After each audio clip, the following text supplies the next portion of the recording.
greenish, then it turn yellow, and then it will turn darker and darker and darker, and now we don't have time. Maybe in 4 hours it will turn like a black tea.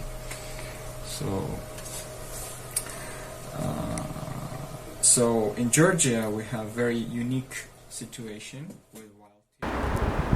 Hi and welcome to the Georgia from Home video tours. My name is Vanda and I'm going to be your guide today. This is a free video tour about history of Georgian tea. But during this time of global tourism crisis, we will appreciate your tips or donations toward our guiding job and those of our local partners. More details you can find in the video's description. Today we will visit the tea museum organized and run by Shota Bitadze.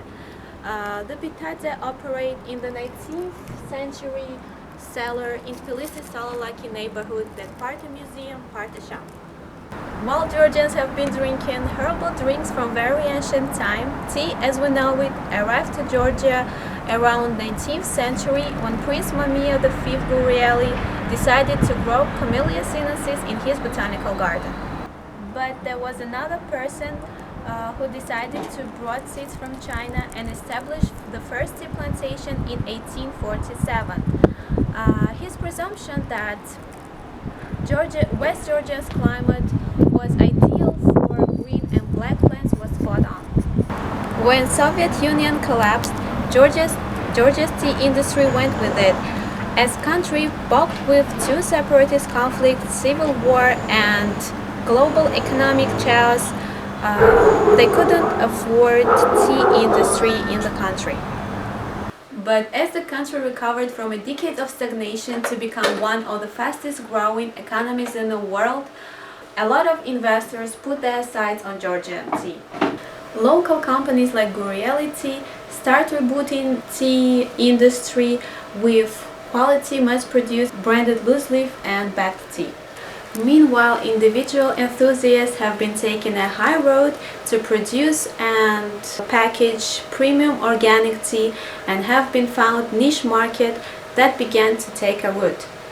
Let's visit the Bitadze Tea Museum and speak with Shota Bitadze himself to learn more about the Georgian tea.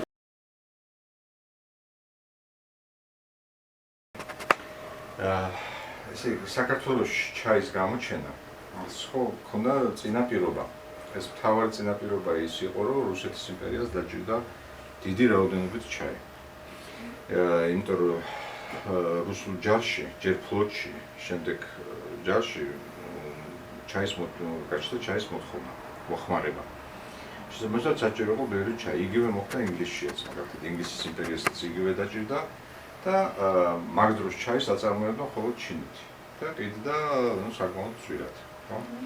ეს იყო ძალიან დიდი დანაკარგები ამ დიდი იმპერიებისთვის. ინგლისმა ასე იგი ჩაატარა ექსპერიმენტი მოსინჯა და გამოუვიდა ინდოეთში და დაიწყო თავის ჩაის წარმოება. თავის ერთ-ერთ კოლონიაში ინდოეთში.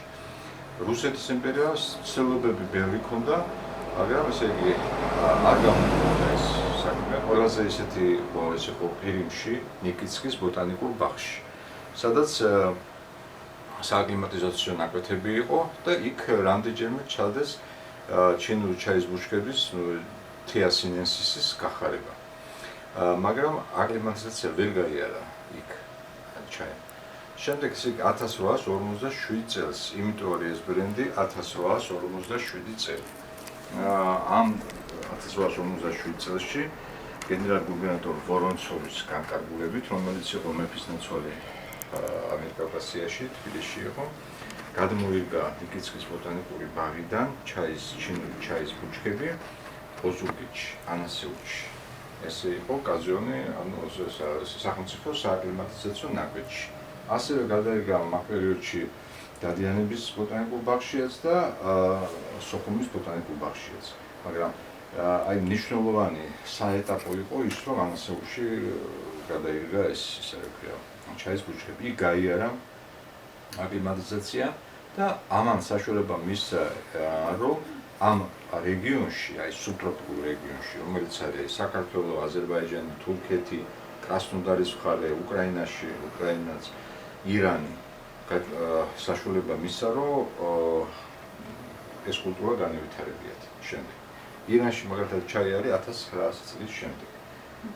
და იქ ესე იგი არის ბევრი სხვადასხვა რეალური და დასაბუთებადი არის ის, რომ რუსმა სპეციალისტებმა შეიტანეს ჩაი ირანში და ასე იგი სამლოცველო წარმოებაში ჩაუყარეს საფუძველიდან. რუსეთის იმპერიიდან ეს იყო საქართველოსთან და სხვაგან მაშინ ჩაი არსად არის.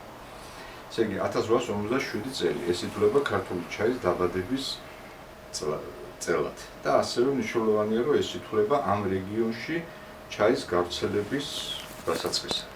შემდეგი საეტაპო თარიღი არის 1893 წელი.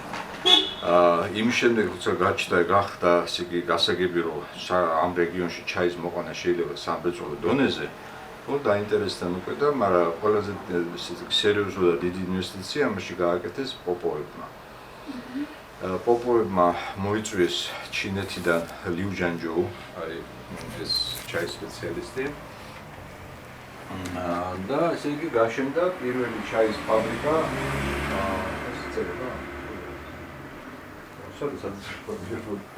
და აი მაშინ ესე იგი 1893 წელს გაშენდა საქართველოში, ჩაქვში, ეს არის აჭარის რეგიონი, პირველი სამრეწველო ჩაის პლანტაციები და აშენდა პირველი ჩაის ფაბრიკა ჩაქვში.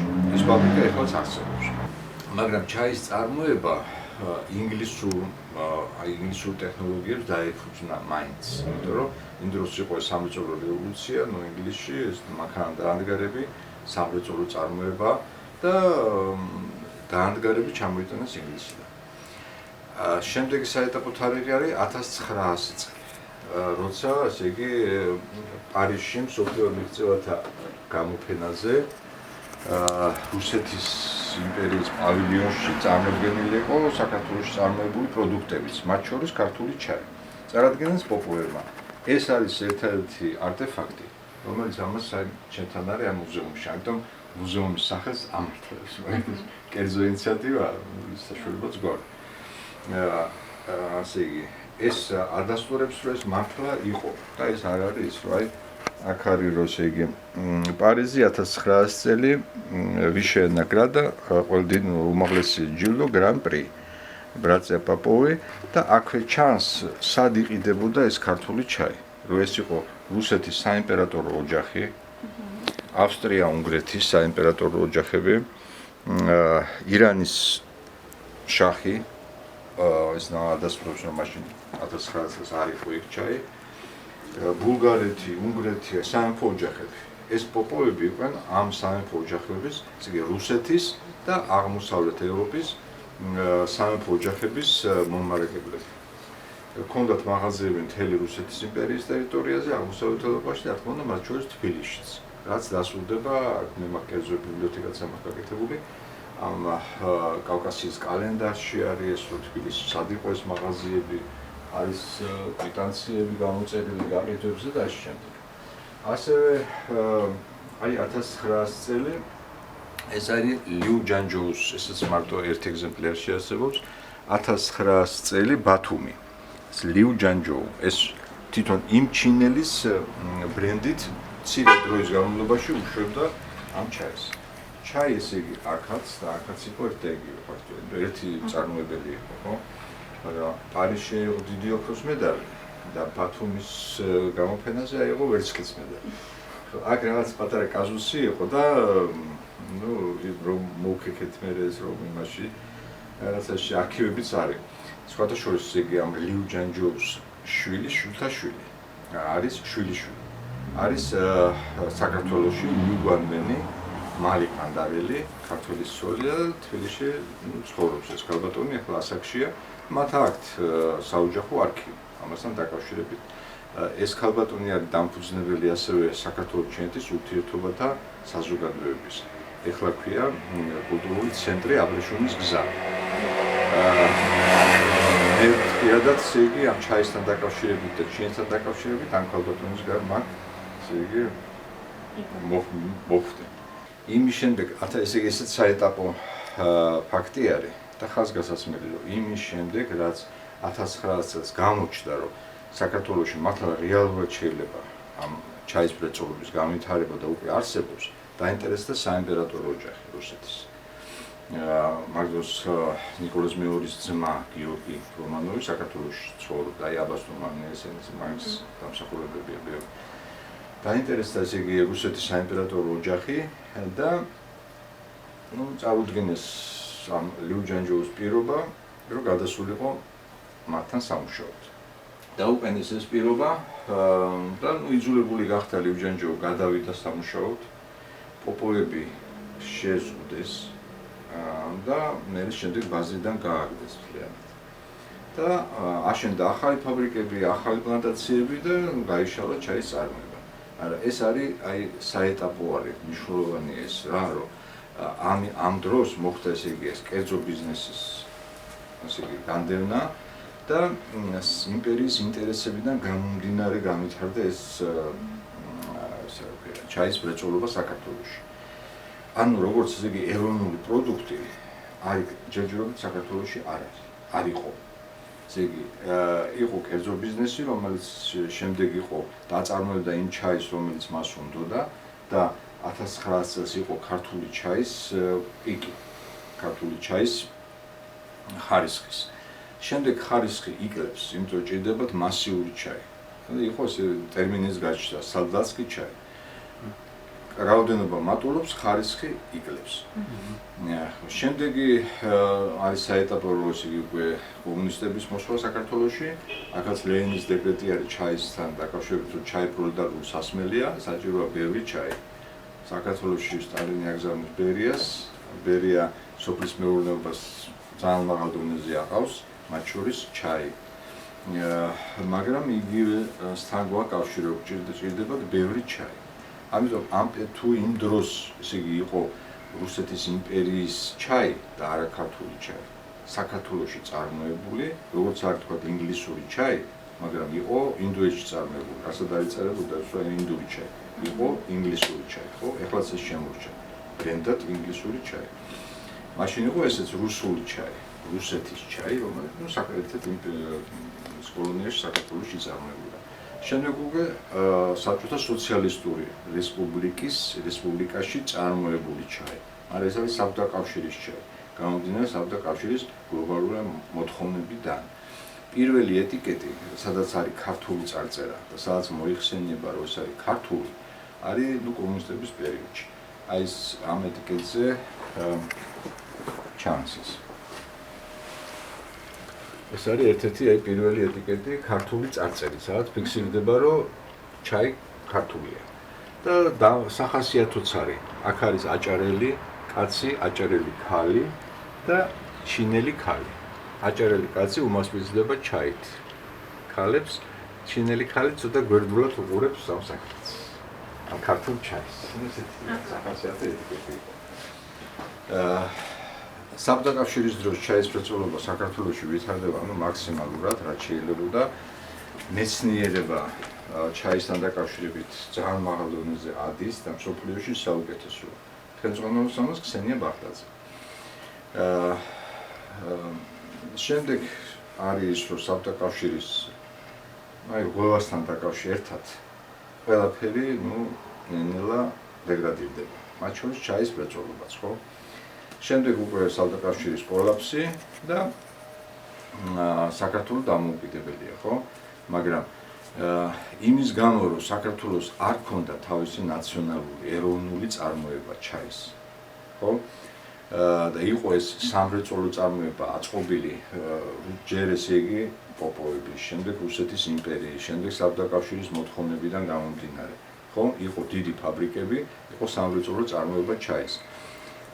ვინც და იყო ეს ტექნოლოგიები საქართველოში. ვინც ამით იყო დაკავებული, ეს იქნება გლეხები თუ ტექნოლოგიები, ყველა იყო ამასთან და ეს რო გაჩერდა თვითონ ადგილობრივი მოსახლეობამ აღარ იცოდა როგორ გაეკეთებიათ ჩაი. აი ეზოში ჩაი ჰქონდათ, მე რო თქვა დაინტერესდა საქართველოში რაღაც ეზოში ჩაი აქვს, მაგრამ რომ მიხვდოდი ან ყავას გაგაშინჯებდნენ ან მაღაზიაში ნაკეთ ერჩევათ პაკეტებს. ეზოში ჩაი აქვს. შეუძლია რომ გააკეთოს. ეს იმიტომ რომ ჩვენთან არ იყო ფერმერული წარმოების ტრადიცია საქართველოში. ეს არის ძალიან მნიშვნელოვანი. ფერმერული ჩაის წარმოების ყველაზე დიდი გამოცდილება იაპონიას. მეორე მსოფლიო ომის შემდეგ ამას დააფუძნეს, მაგრამ ჩაის მრეწველობა ნაწილობრივ ჩინეთს, მაგრამ თქვათ ინდოეთს, კენია, შრი-ლანკა ასევე არ ქონდათ როგორც საქართველოს ისევე. რადგან იქაც ეს იყო კოლონიალური კულტურა. ეხლა ხდება თქვათ კენიაშიც, ინდოეთშიც, შრი-ლანკაშიც ეს ფერმერული წარმოებების განვითარება. ეხლა ხდება. ჩვენზე წინ არიან რა თქმა უნდა ისინი. აი საქართველოში მაგალითად ამ იდეით დავიწყე მე ჩაის კეთება და ესე იგი ამ იდეითაც ვამვითარებ. ეს 2006 წლის შემდეგ დაიწყო საქართველოში ეს დავიწყე ეს პერიოდი. ჩინეთში ქონდა ესე იგი ჩაისთან მეკავშირე და ჩინეთში და ამას მიიღო მე ქართული ჩაი, ესე იგი საქართველოში ჩინური ჩაი, ვაგზავნით ჩინური ჩაის უკრაინაში და შემდეგ უკვე 2006 წლიდან დავინტერესდი რა შეიძლება საქართველოში რომ გაკეთდეს ამასთან დაკავშირებით რა, ამ ჩაისთან დაკავშირებით და დავიწყე შესწავლა. აი პირველი სურათი ეს იყო რომ არის ესე იგი არიან წარმოებლები, მრეწველობა აღარ არსებობს, დარგი მეჩაიობა საქართველოში აღარ არსებობს, არიან ენთუზიასტები, აწარმოებენ თქვა 50 კილო, 100 კილო და ეზოდან თავის სახელიდან ყიდიან. არის ესე იგი არასტანდარტული, არატექნოლოგიური პროდუქტი, ცოდნა არ აქვს ამისი, უსწავლად აკეთებენ. ეს უფრო ინფორმაცია და აქ შემონახულია. ეს დასაბუთებული ეს რა იყო, როგორც იყო ესეთი. და იდეა იყო ესე იგი ესეთი, რომ უნდა ამ ფერმერულ წარმოებაზე უნდა გადავსულიყავით ჩაის. ამიტომ ესე იგი დავდიოდი საქართველოში და ვნახულობდი ვირას აკეთებს, ვისთან შეიძლება მუშაობა, უხსნიდი ამას. იყო თავარი რაც არ იყო, ეს იყო ცოდნა. ამიტომ აუცილებელი იყო ამ ცოდნის მიცემა. ცოდნა ესე იგი ადვილ იმის შემდეგ რაც მე ამოვწური აქაური ისა ყველა გავიცანი ძველი სპეციალისტები, ინსტიტუტები, ესენი ნახე რომ ესენი ამ საქმეს ვერ აკეთებენ. რომ შეიძლებოდა გაკეთება არ მოგდებოდა საქართველოში ჩაის მრეწველობა, ხო? ამიტომ მე თვითონ მე დავიწყე შესწავლა. 2009 წლიდან ყოველ წელს, ესე იგი მე თვითონ დავდიოდი და თან საქართველოსთან დამყავდა ჩაის კოლეჯია და ჩაის ინსტიტუტი ფუძიანის პროვინციაში, ჩანჩოუს და იქ ესე იგი ამის შესწავლა ხდებოდა. აი მაგალითად 2018 წელს უკვე ჩინეთის მთავრობის დახმარებით, ეს ყველაფერი ხდებოდა ჩინეთის მთავრობის დახმარებით და იმ ოჯახის დახმარებით, liu jianzhou's ოჯახის დახმარებით. ხო, აი 2018-ში ჩინეთის მთავრობის ხელშეწყობით ჩინეთის ეკონომიკის სამინისტროს იყო სპონსორი ამისი. საქართველოსთან 25 ადამიანი მიიღეს იქ ჩაის კოლეჯში და ინსტიტუტში. პროგრამა იყო პირდაპირ საქართველოში ჩაის ინდუსტრიის განვითარების ხელშემწყობი პროგრამა, სასწავლებლად. აქ უკვე ესე იგი წავიყვანე მე იმ ფერმერების შვილები. ვინცდანაც მე ახალი თაობა. ეს 25 ადამიანი იყო, მეც ახლები ის და გაიარეს ესე იგი ეს კურსი. შესწავლის. ეხლა უკვე გვაქვს ესე იგი სტანდარტული ჩაები, ქართული უკვე და ყიდით უკვე სოფლიოს ბევრ ქვეყანაში, მათ შორის ჩინეთში. აი 2018 წელს საქართველოს ისტორიაში პირველად ქართული ტექნოლოგიით ქართველების მიერ, ეს მნიშვნელოვანია და ჩვენი აი ეროვნული მოთხოვნიდან გამომდინარე შექმნილი პროდუქტი გაიყიდა ჩინეთში, აი ესეთ შეფუთვებით იყიდება იქ 2018-ში. აი ახლა ესეთ შეფუთვა მზადდება ეს სამხრეთ კორეისთვის, ჯერ არ გაგვიტანია იქ. ესეთი დიზაინი სამუშაოებთ ახლა ეს პერიოდი დაემთხვა ეს არეული და არეულობა და ამიტომ რა მოახერხა. აი ესეთი შეფუთვებით იყიდება რუსეთში მაგალითად. ეს არის ყველა ჩვენი სხვა დროს შეფუთვები. ეს ჩვენი ჩაებია, ესენი არ არის კოპირება, ჩვენ არ გამიკეთებიანე ჩინური ტექნოლოგიებს. ყველა არის ორიგინალური ჩაები ესენი, ორიგინალური ტექნოლოგიით გაკეთებული. მაგალითად თეთრი ჩაი, ხო? ეს არ არის ეს. ეს არის პაიმუდანია ჩინური ჩაი, იმის მსგავსია ვიზუალურად, მაგრამ იმ ტექნოლოგიით არ კეთდება. ჩვენთან იმერეთში საშუალებას გვაძლევს იმისთვის, რომ ვაწარმოოთ ძალიან მაღალი ხარისხის თეთრი ჩაი. ესენი სხვადასხვა ქვეყნებიდან არის ესე იგი შესაძლებლად, მაგრამ ეს არის ქართული ჩაი. გარდა მაგის, ესე იგი, ეს არის ჩინური ტექნოლოგიით გაკეთებული, სუფთა ჩინური ტექნოლოგიით, ლუნძინი ქვია, იმის თემა არის ქართული ჩაია. ესენი ყველაფერი ქართულია. ეს მაგალითად არის ყურძნისგან გაკეთებული ჩაი. ესეც ხო ჩემი ტექნოლოგიით კეთდება ახალი პროდუქტი. იმიტომ რომ მე ხვანჭკარასაც ვაწარმოებ. ტრადიციული, ორგანული დედაჩემი იქიდან არის ხვანჭკარადა. ეს კი პატარა ესეთი ორგანული ვენახი არის. და იქიდან მცირე რაოდენობით ეს არის ერთი ვენახიდან წარმოებული ორგანული ღვინო, ბუნებრივად ნახევარტკბილი, გაუფილტრავი. ბოთლებში ამას ჩემს გარდა არავინ არ ასხავს. ამისი ნარჩენებიდან მე კეთდება ეს. აი, ეხლაც აი მიდის მაგისი შრომა.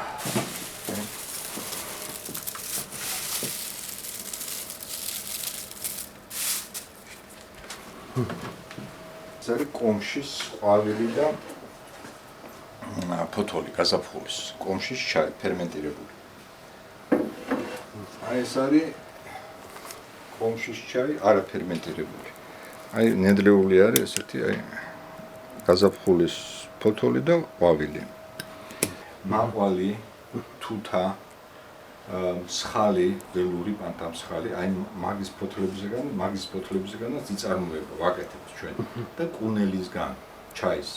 მაგრამ ის არის რაც აფთეკებში იყიდება გაყინული ის არის გამშრალი ფოთოლი. ტექნოლოგიური, როგორც აი მოცვი მაგალითად ხო, აი ესეთი ტექნოლოგიით კი მოცვის შაიკს კი აკეთებდნენ ჩვენთან ტრადიციულად, მაგრამ ამ ტექნოლოგიით არ აკეთებდნენ. ეს ჩვენი დამუშავებული ტექნოლოგია.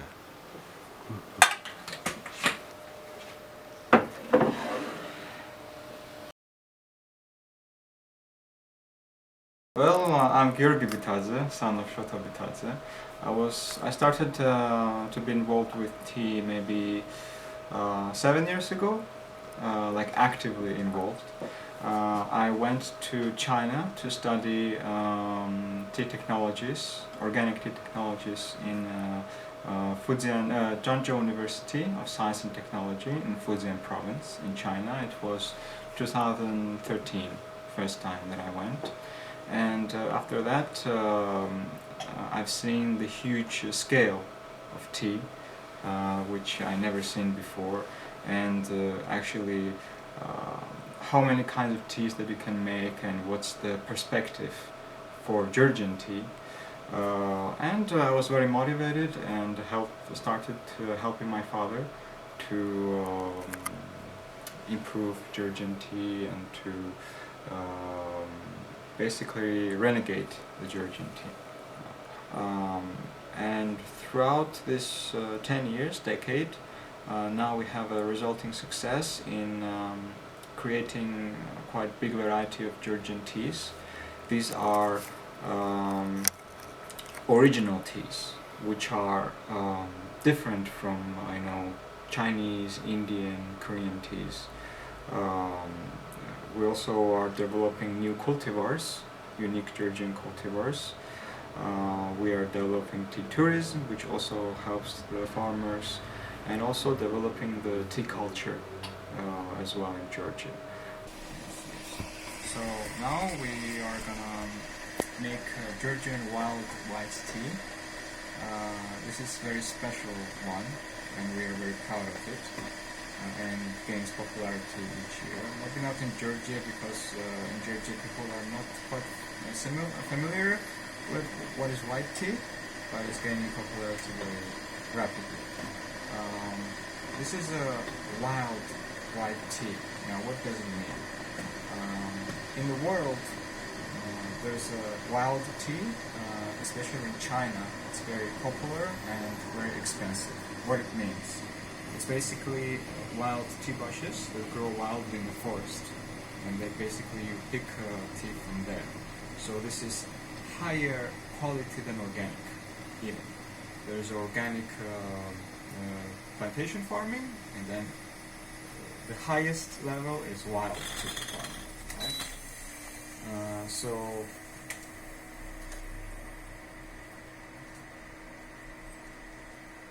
Now I'm preparing this tea in decanter. We presented this way of tea brewing in the International Tea Forum in 2016, and they said that they really liked it and said this is a new way of brewing tea, and they called it tea brewing in decanter with extraction control, and I will explain why. So to make this white tea, we use a very unique technology that we developed in our association. This is Shota's technology that he came out. White tea usually comes from China, as all teas. It's a birthplace of tea. And in China, they use sun to dry.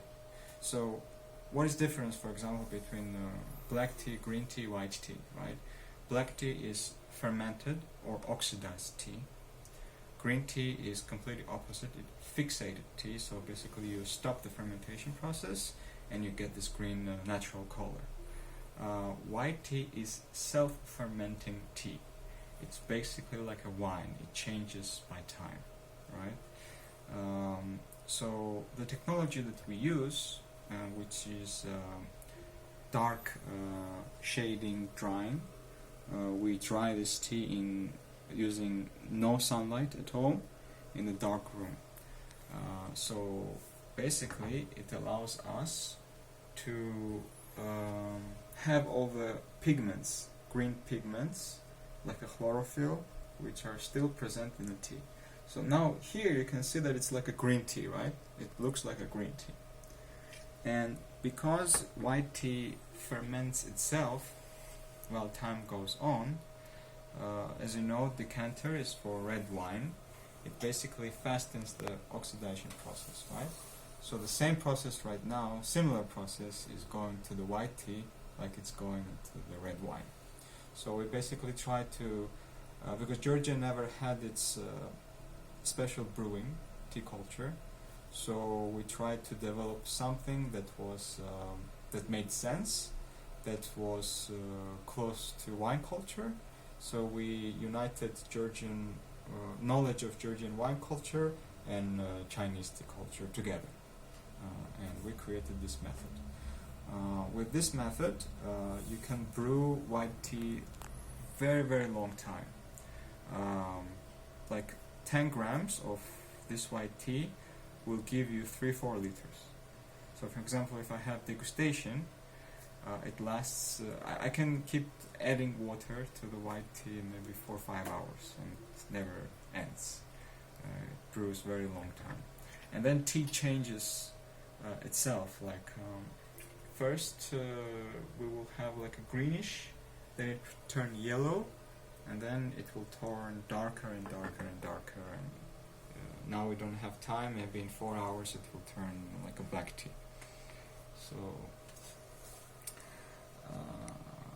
So in Georgia we have very unique situation with wild tea, because tea industry was abandoned in Georgia for 30-40 years, and there were like huge plantations during Soviet Union in West Georgia, and these plantations got abandoned. Some plantations died, but some plantations merged with nature and forest took over, right?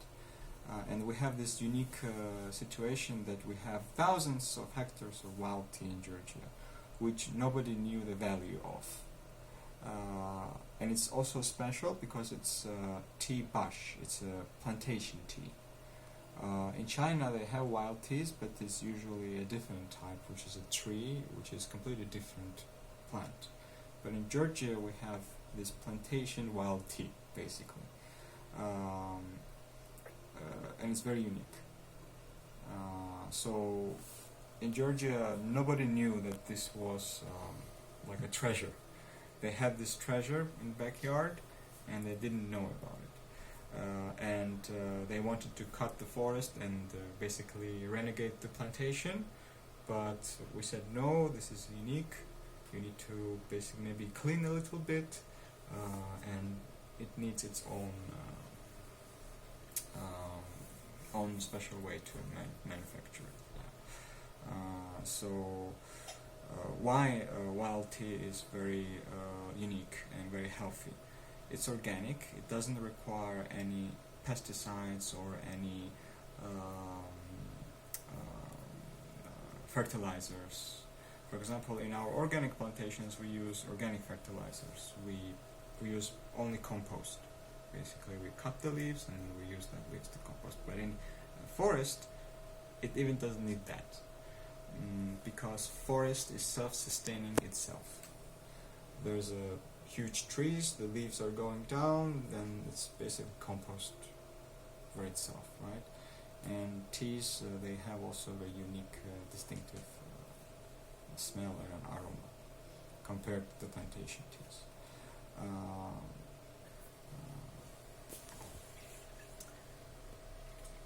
So it's getting a little bit yellowish now, as you can see.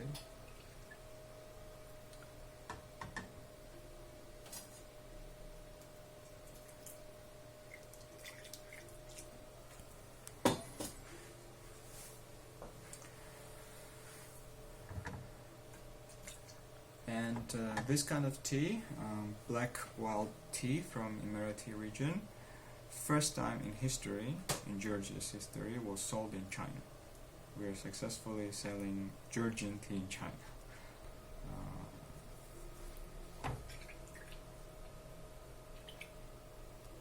It's getting yellow. Okay, let's try.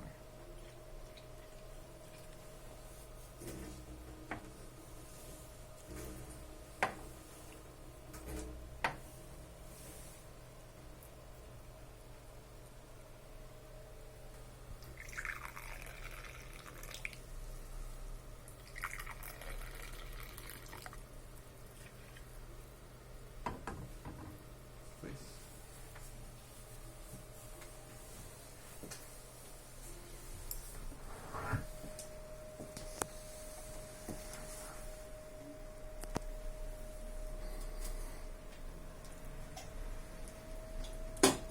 So the taste will change by time. It will get, first it should be a little bit, We have some flowers now. yes. Why flower smell? I will explain why.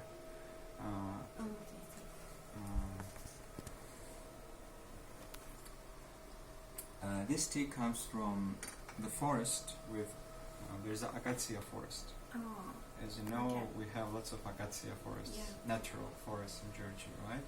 And when acacia is blossoming, there's also a first flush season for tea in May. Mhm. So when tea is plucked, there are many acacia flowers in the forest as well. So sometimes you can taste some flowery notes. This is the spring tea as well. But the taste will change, so is color. The more you brew, the caffeine will go away and more sweeter notes will occur because the content is changing. First, there's a caffeine that comes, and then after you brew it several times, caffeine goes away, and other components like L-tannins and others are coming, which has more sweeter notes. So after it becomes relaxing tea. Yes, exactly. Yes. Thank you for watching and taking this video tour. Remember that maybe your travel is on pause now, but you should still be dreaming of travel and planning your travel too.